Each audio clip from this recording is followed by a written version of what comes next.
एक तरफ जहां इजरायली सेना गाजा के रफा में हमास का सफाया करने के लिए जूझ रही है, वहीं दूसरी तरफ इजरायल की राजनीति में एक ऐसा सियासी तूफान आ गया है जिसने प्रधानमंत्री बेंजामिन नेतन्याहू की गद्दी को हिला कर रख दिया है। दरअसल 7 अक्टूबर 2023 को जब हमास ने इजरायल पर हमला किया था, तो उस वक्त इजरायल की सभी विपक्षी पार्टियां सरकार के साथ एकजुट हो गई थीं और तब नेतन्याहू ने एक युद्ध कैबिनेट बनाई थी और इस कैबिनेट में प्रमुख विपक्षी पार्टी नेशनल यूनिटी के नेता बेनी गैंट्स भी शामिल हुए थे। और उस वक्त बेनी गैंट्स ने नेतन्याहू से कहा था कि आप गाजा में आगे बढ़िए, पूरा विपक्ष आपके साथ है। लेकिन अब बेनी गैंट्स ने युद्ध कैबिनेट से इस्तीफा दे दिया है, जिसकी वजह से इजरायल की राजनीति में एक सियासी भूचाल आ गया है।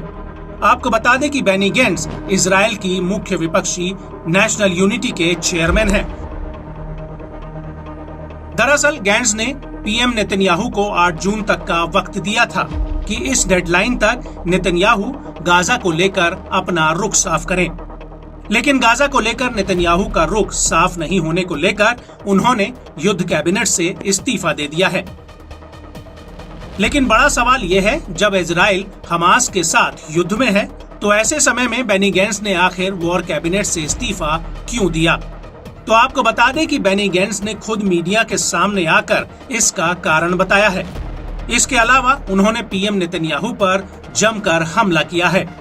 गैंट्स का कहना है कि उन्होंने नेतन्याहू को 8 जून तक का समय दिया था कि वो गाजा को लेकर अपनी रणनीति साफ करें। लेकिन तमाम अपीलों के बावजूद गाजा को लेकर नेतन्याहू के पास कोई विजन नहीं है। लेकिन बड़ी बात यह है कि गैंट्स ने नेतन्याहू पर बहुत बड़ा आरोप लगाया है। गैंट्स का कहना है कि अब नेतन्याहू गाजा में हमें असल जीत की तरफ बढ़ने से रोक रहे हैं। Regrettably, Netanyahu is preventing us from advancing toward true victory, which is the justification for the ongoing and painful cost of war. That is why we are leaving the emergency government today, with a heavy heart but with full confidence. आपको बता दें कि Benny Gantz ने आगे कहा कि मैंने अपने अनुभव युद्ध कैबिनेट के साथ साझा किए। अब उम्मीद है कि गाजा को लेकर जो किया जाना चाहिए वो किया जाएगा। I was very privileged, together with my friends, to bring to the cabinet room all the experience we have. I know that the other people are staying there, mainly Yoav Gallant and Prime Minister himself. They know what should be done. Hopefully they will stick to what should be done, and then it will be okay. वहीं दूसरी तरफ Netanyahu ने Gantz से युद्ध cabinet नहीं छोड़ने की appeal की है। नेतन्याहू ने अपने ट्विटर अकाउंट पर इसको लेकर एक पोस्ट भी की है, जिसमें उन्होंने लिखा कि इजराइल कई मोर्चों पर अस्तित्व के लिए युद्ध में है बेनी। ये अभियान छोड़ने का समय नहीं है, ये समय फोर्स के साथ बने रहने का है।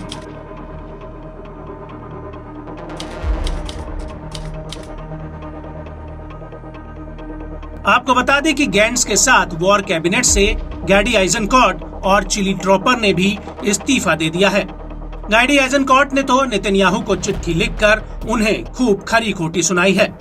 उन्होंने अपनी चिट्ठी में लिखा कि मेरे सहयोगी के साथ साथ कई लोगों की कोशिशों के बावजूद आपकी अगुवाई वाली कैबिनेट को लंबे समय तक महत्वपूर्ण निर्णय लेने से रोका गया, जो युद्ध के लक्ष्यों को साकार करने और इजराइल की रणनीतिक स्थिति में सुधार करने के लिए आवश्यक थे।